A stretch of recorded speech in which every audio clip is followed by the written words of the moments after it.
All right, my name's John Maines. I've been a Collier County resident for 35 years. I'm a retired Naples Police Lieutenant. Had 21 years on the job there. The reason I share that with you is that I held two positions during that time. I was a sergeant in charge of reviewing permits for special events. I'm pretty familiar with the process. I was also an internal affairs investigator for 6 years, so I know what conduct police officers should or should not use on certain situations. Before I get going on this too much, thank you for your civility pledge. I really appreciate that, because I will say I've got two nieces that are lesbians. They're both married. I love them dearly. I don't agree with the lifestyle, but I still love them. I'll still jump in front of a bus for them. So thank you for your pledge. I don't think the city should approve the Pride Fest, and I'm going to share why. If you look at section 28-31, it's the policies governing the operation of parks. The city parks are to be used for activities conducted by or under the authority of city, primarily for the citizens of the city. These parks and facilities may be made available to recognize recreation groups when not in conflict with the department activities. If you look down to the next section, which is B, it says applicants for reservations for organizations must provide documentary evidence to the city manager that, one, they represent the responsible organizations. I would submit to you that any organization, whether it's the Pride organization or any other organization that promotes men to be dressed as female strippers performing sexual type of dances in front of our youth, is not a responsible organization. I applaud the Do the Right Thing program that the police department has. It uplifts the kids, it uplifts everybody. Those kids will remember that forever. The marine industries, encouraging kids to get on the water, fantastic. Having strippers in front of kids is not the same thing. So it's not a reasonable organization, in my opinion. You might look at that and say, well, or excuse me, responsible organization. You might look at that sentence and say, well, responsible, they just mean that they are responsible for the event. If that were the case, they would say participating organizations, not responsible. So there's kind of a dual meaning in that.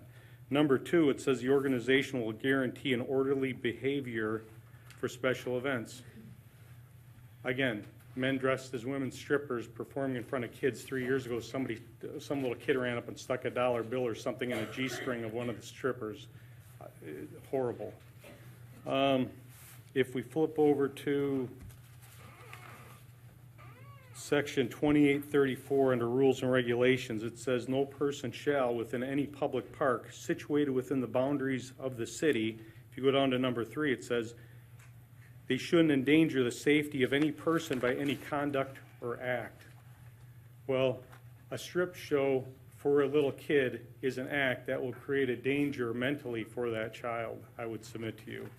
And if you look at number 7 further down, it says they shall not commit any assault or battery or engage in, instigate, or encourage a contention or a fight. If their performance rises to the level of a misdemeanor or a felony, it's definitely going to be an assault, assuming they don't touch the kid or have the kid touch them, in which case it'd turn into a battery. I'm not going to get into all the criminal statutes. The police chief, I'm very confident in him that he can do all that. Again, I think by city council, by city code, I think city council's prohibited from approving this event based on those items. I would also just say to you, as being a former police officer, an event like that, especially if the drag queens are allowed to participate, really put the cops in kind of a box. Fortunately, I know the police chief. He was actually my first sergeant for my first 3 years on the job, and he's a good guy.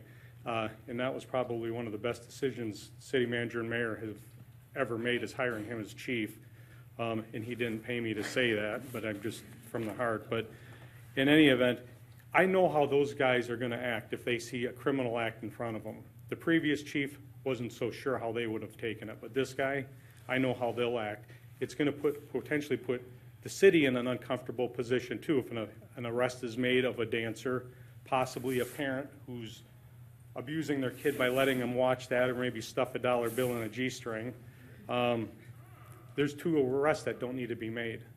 And I think with the code, the way it's written, with the demonstration that the Pride is okay with strippers in front of the kids, I think that's not a responsible organization. And, you know, I don't have anything against them. And like you said, your civility pledge, we can have differences of opinion. Obviously, I have one, just like if Democrat, Republican, ordinances on the beach. If this were to be approved and we kind of overlook that ordinance as city council, do people that have glass on the beach and dogs on the beach, loud music at 2 a.m. up in Park Shore, do all those other city ordinances kind of just get pushed away too? You know, I don't know, I'm just asking.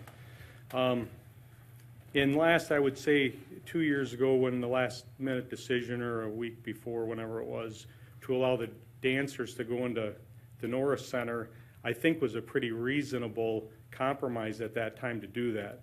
But now we've got some time to think about this.